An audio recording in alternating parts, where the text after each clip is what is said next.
So, hello students, a very good morning to all, and I hope your preparation is going well because prelims is in May only.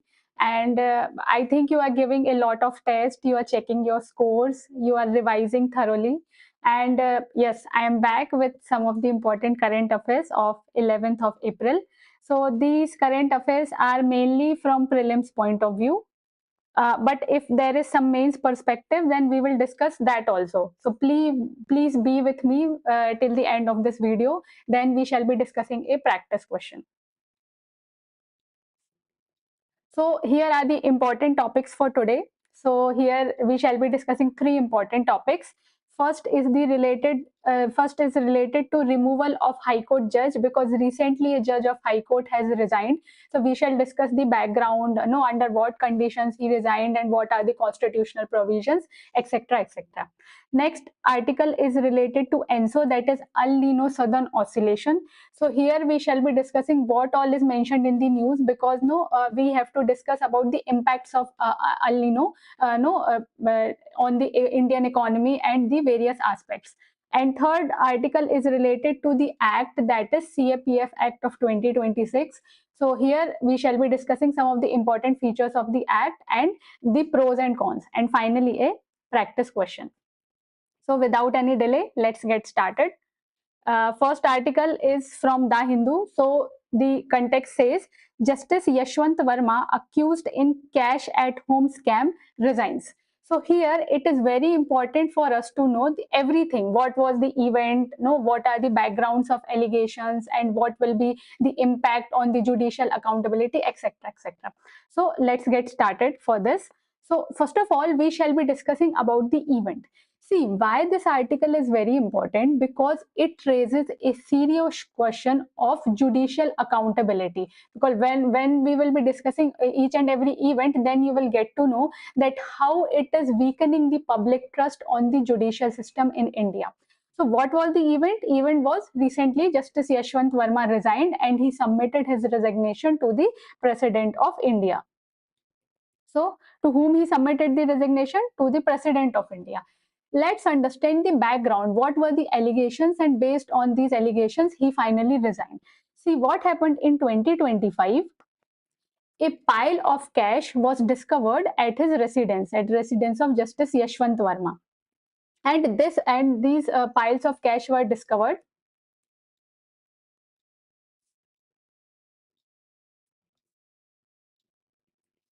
And these piles of cash were discovered during a fire incident.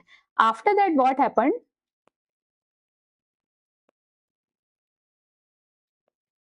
Yes, so these piles of cash were discovered. After that, what happened? After that, Chief Justice of India established an independent inquiry committee and conducted an internal inquiry. So, what were the results of that inquiry? The inquiry proved the presence of cash at his residence. So it was everything was evident that yes, cash were present. Now at that time, Justice Yashwant Verma was serving as a judge in Delhi High Court. So because of all these things, he was transferred to Allahabad High Court. And second thing, what was done?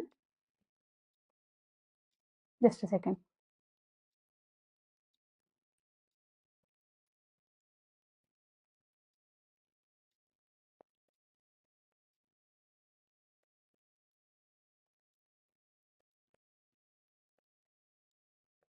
Yes. So, what internal committee did? Internal committee proved the presence of cash at his residence. So, as a result, he was transferred from Delhi High Court to Allahabad High Court. Meanwhile, Parliament also started the proceedings for the removal of this judge of High Court. So, all these things were happening, and in the middle of that, what happened?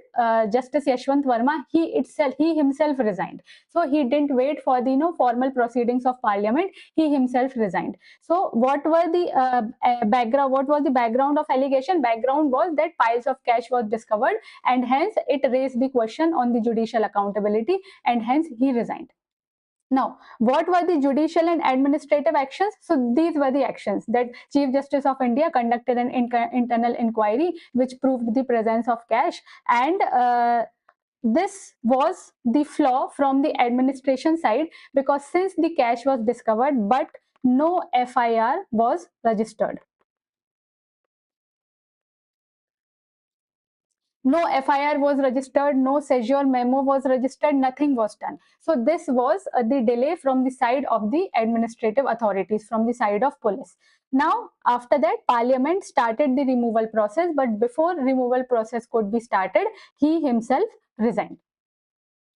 Now, why are these cause of concern?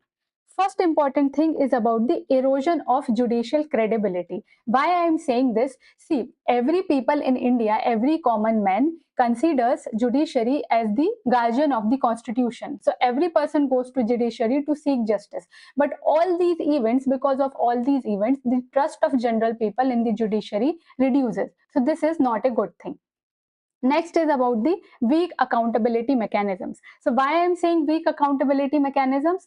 Because no FIR was registered. It's like saying that कि matter को वहीं दबा दो, किसी को मत बताओ. So it is related to weak accountability mechanisms.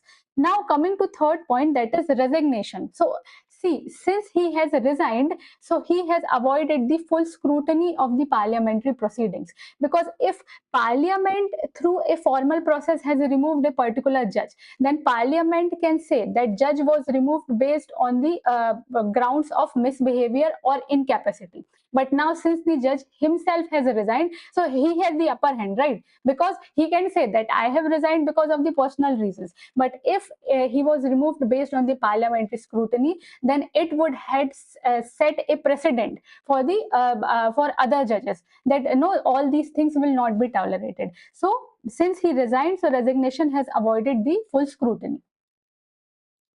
Now let us discuss the important articles, important constitutional articles which can be related to this news. So first article is article 217 of the constitution. So it is related to appointment and conditions of the office of judge of high court.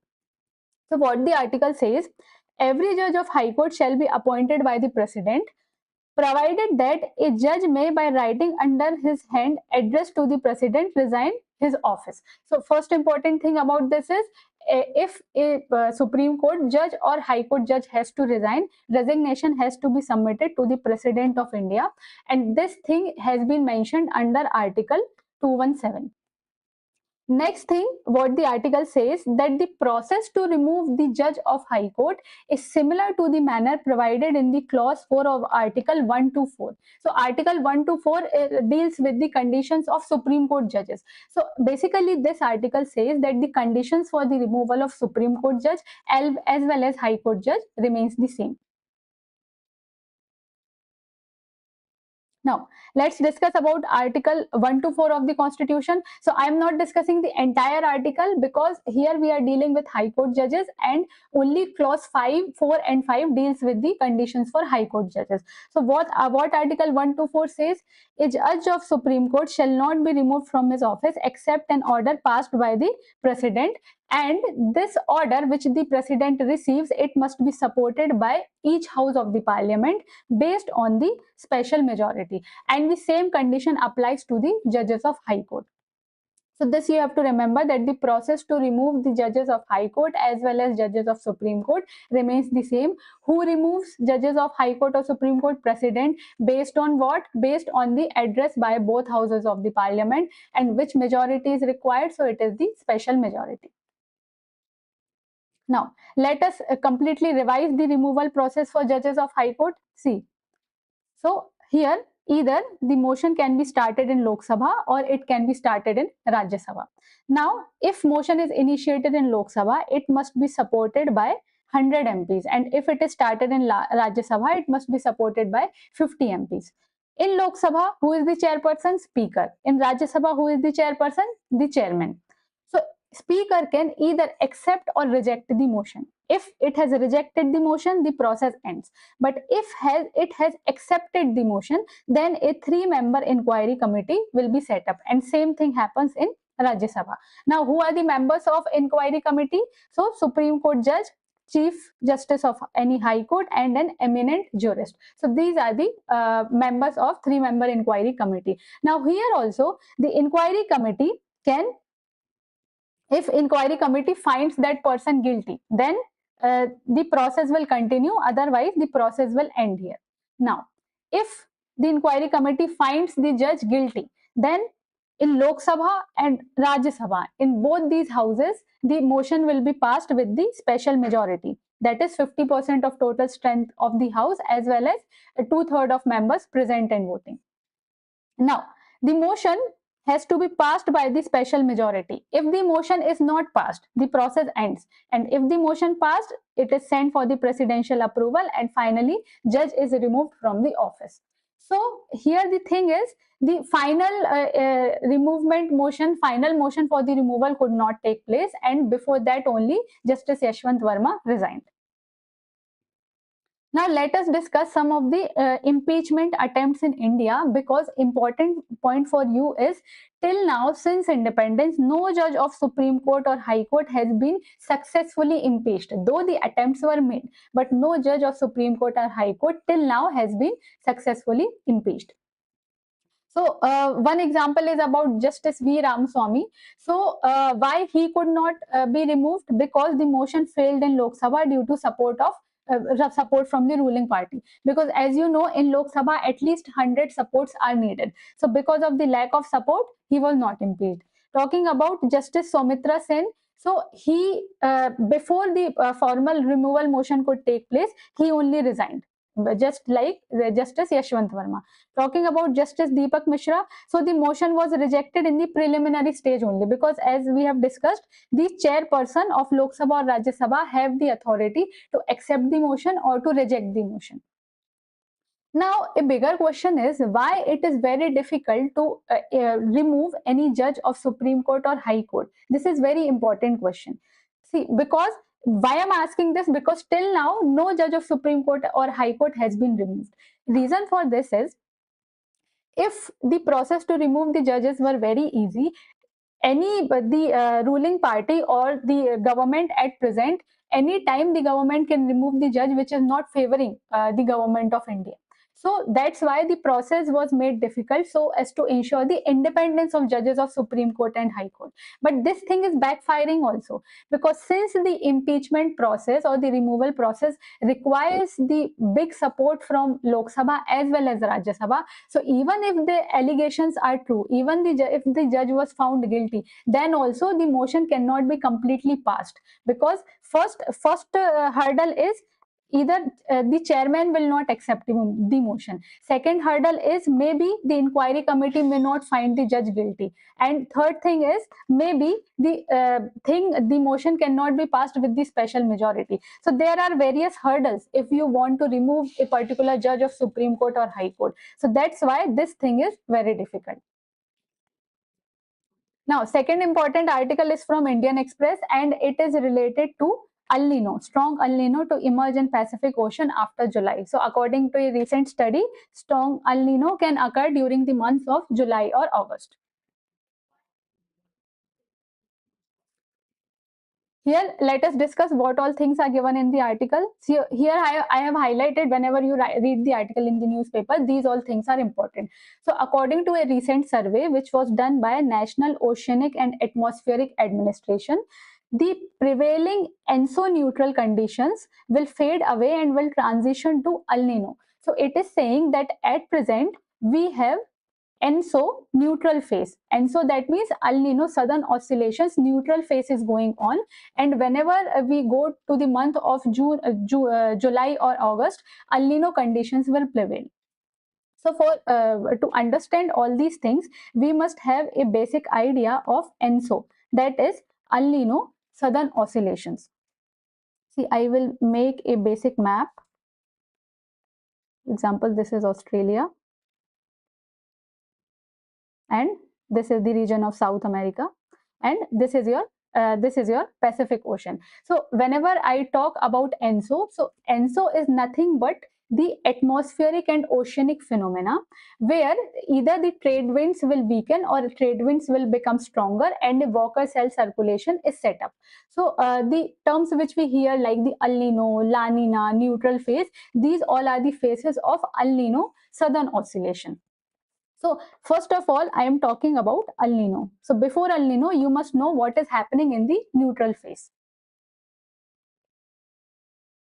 In neutral phase, what will happen? See, as you know, this is the direction of trade winds. Trade winds travel from east to west direction. So because of traveling from east to west direction, what these trade winds will do, they will pile up the warm water in this region. And here, if warm water is piled up, so warm water is taken from this region only. So because of that, upwelling will happen in this region. So here, if upwelling is happening, here the temperatures will be cold and here temperatures will be high. And because of all these things, here if the temperatures are high, the air above this will rise, air will descend here, and this will be a Walker cell circulation. So what is happening here? Air is rising here. If air is rising, then here rainfall will happen. And here if the rain is descending, then here droughts will happen. So this is all these things will be the normal condition. Now, if I talk during the El Nino phase, so what happens during the El Nino phase? These trade winds becomes weak, or these trade winds reverses in the direction. So now if these trade winds will become weak, very less amount of warm water will be accumulated here, and if warmness is less here, then the rise of air will be less here. If the rise of the air will less here, then less air will descend here, and here less upwelling will be there. That's why either this Walker cell becomes weak or this Walker cell reverses. So this is the condition during El Nino. And what are the climatic impacts of El Nino? In normal conditions, we have rainfall in this region and droughts in this region. In El Nino condition, we will be having rainfall in this region, droughts in this region, and similarly, this is India. So in India also, we will be facing drought situations during El Nino phase. And if we talk about La Nina, because La Nina is also one of the phase of ENSO. So in La Nina, what we have discussed about the normal conditions only intensify. So that means here we will be having high amount of rainfall. Here droughts will be intensified, and in India we will be having large amount of rainfall. So these are the phases of ENSO. So now what the survey has said, that at present we have the neutral phase of ENSO, but whenever we reach to the month of July or August, then the phase will be shifted to El Nino. That means the trade winds will become weakened and the Walker cell circulation will get reversed. So this was the complete thing what this article was talking about. So here it is also explaining what is ENSO, El Nino circulation. So basically it is global ocean atmospheric phenomena. Why we are saying global ocean and atmospheric? Because it involves sea surface temperature also, and it involves air pressure also. That's why we are saying that there is interaction between ocean and atmosphere, and hence this Walker cell circulation takes place. So it is based on the ocean surface temperature along the equatorial and central Pacific Ocean. That means, see, this is complete Pacific Ocean. So everything takes place in this region, in this equatorial region, everything takes place. Now it is discussing about the three phases which we have already discussed. What are the three phases? So first is El Nino phase. El Nino phase we call as warm phase. Second is the neutral phase, and third is La Nina phase, which we call as cold phase. Now, one important term has been mentioned in the article, and that is the relative oceanic Nino index. What is the purpose of that? Based on the value of temperature under relative oceanic Nino index, you can predict whether the phase will be neutral, phase will be El Nino or La Nina. If we talk about El Nino, so El Nino is declared when this value is equal to over 0.5 degree centigrade, and La Nina if this value is equal to or lower than 0.5 degree centigrade.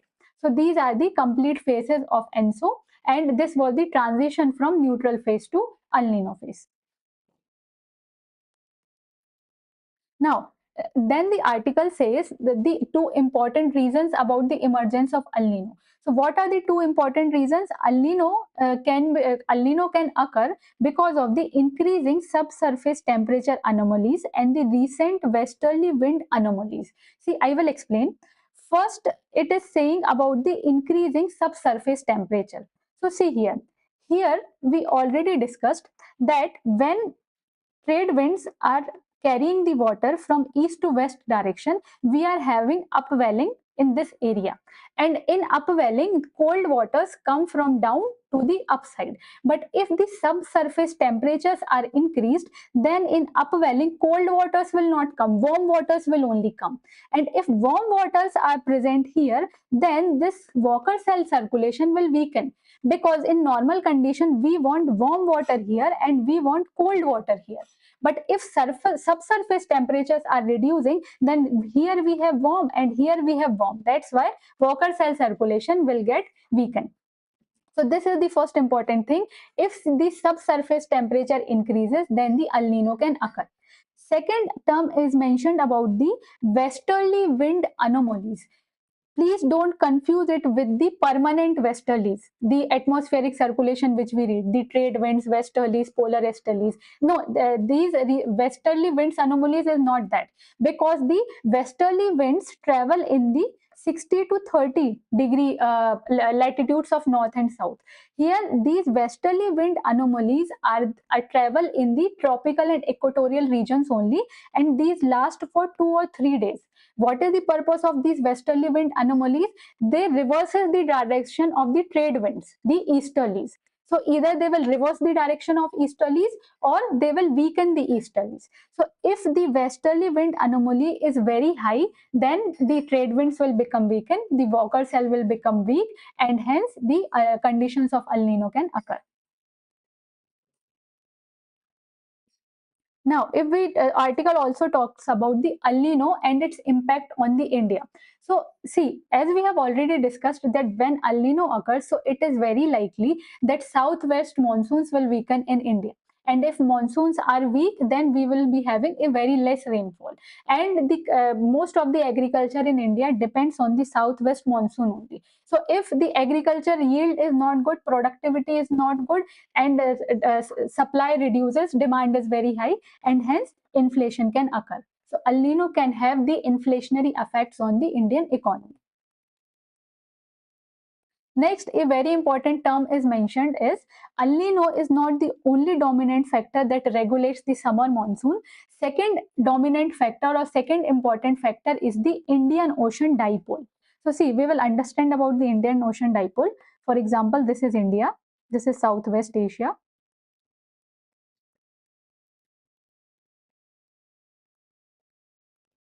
Sorry, and this is South America. So if we talk about Indian Ocean dipole, and for example, this is Africa. So in Indian Ocean dipole is a counterpart of ENSO only. Indian Ocean dipole happens in this region and ENSO happens in this region. So Indian Ocean dipole is a counter of El Nino southern oscillations. Here what will happen?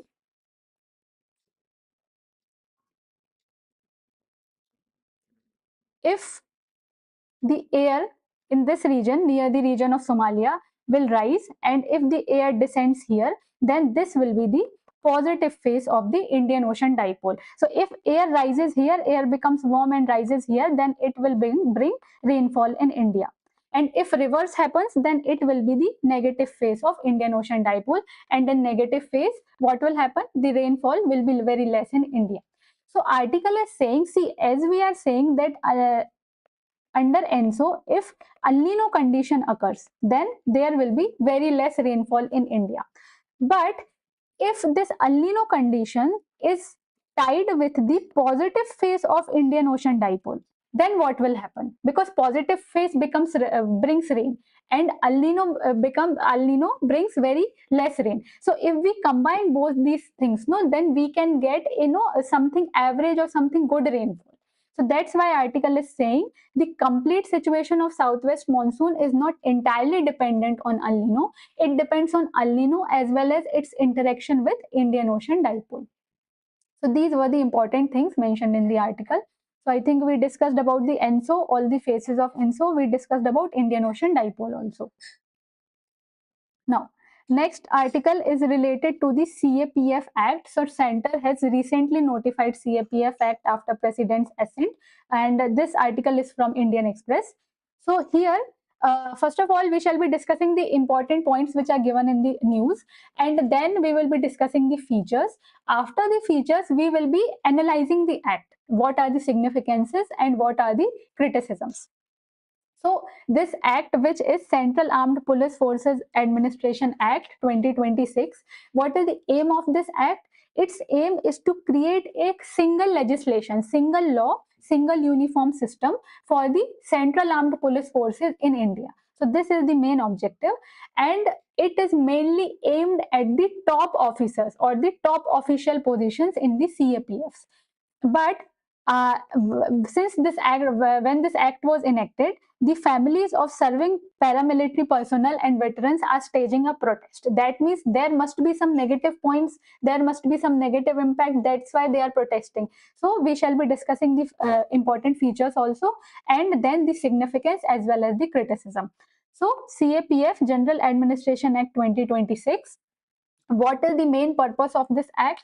The main purpose is to cement the reservation of top leadership post of IPS officers across all 5 CAPFs. That means these are the 5 services of CAPF like BSF, CRPF, CISF, etc. So in the top positions of all these services, there will be deputation of IPS officers or the personnel from army or the officials from army. And the act mentions the specific reservation also, that this percentage of seats in the top positions will be reserved for IPS and the army officials. So it says 50% of the post at inspector general rank will be reserved for IPS officers. At least 67% of post at additional director general rank will be reserved for IPS, and 100% of post at special DG and DG ranks will be reserved for IPS officers. Next important provision is that Government of India, specifically the Ministry of Home Affairs, have the overriding powers on the all the existing laws, courts, orders, or judgments. That means even if there is any particular court directive, court order, or existing law which says any other thing related to these services, so government has the power to override everything. That means the directive of the governor will the directive of Government of India will prevail over everything. Now, first of all, let's discuss the significance of this. See, as we know that at present, all these 5 paramilitary services are regulated under different rules and different conditions. So if we make a uniform act for all these 5 services, so it will bring clarity in everything. It will reduce the confusion because since everything is uniform. And now if all these forces are being maintained, are being regulated under a single act, then if there is any national security emergency, then coordination will become better because there is only single act under which we have to take actions. And since we have the deputation of IPS officers and army officials at the top ranks, then they will bring the expertise and experience leadership. So because of all these intentions, the government has enacted this act. But what are the concerns? Why these families are criticizing this act? First important thing is about the demoralization of CAPF officers, because all these officers have worked very hard to reach at this stage, and now for many officers it was the perfect time for the promotion. But the government has already decided that this percentage of post will be reserved for IPS officers, so it will be demoralizing for the CAPF personnel because they worked hard and anyone else will come and take the top position. Second thing is, it is giving too much power to the government. That means it is leading to executive overreach, because now government has the power to do anything. Government has the power to override any existing law or any Supreme Court or High Court directive. This is not a good thing. It is also weakening the federal balance because the CAPFs, all the CAPF personnel work in the state, and now center has the overriding power, center has the ultimate control, so it will lead to the conflict between center and state. And the the CAPF personnel says that they are the people who have the experience of ground reality. They are the people who do the field work. So they have the knowledge what should be done and what should not be done. But now there sits an IPS officer who may not have much idea about the ground reality. So this is not fair also, and this is not good for the national security also. Next is about the judicial concern. So in 2025, Supreme Court has given a directive that over a period of 2 years, central government has to reduce the deputation of IPS officers at the top position in CAPFs. But contrary to that, what government has done? Government has cemented the particular percentage. Government has provided the reservation to IPS officers. Okay. So now this is a practice question for you. The question says, with reference to El Nino Southern Oscillation, consider the following statements. First is, weakening of trade winds leads to reduced upwelling along the coast of South America. Second is, sea surface temperatures rise in the central and eastern Pacific Ocean.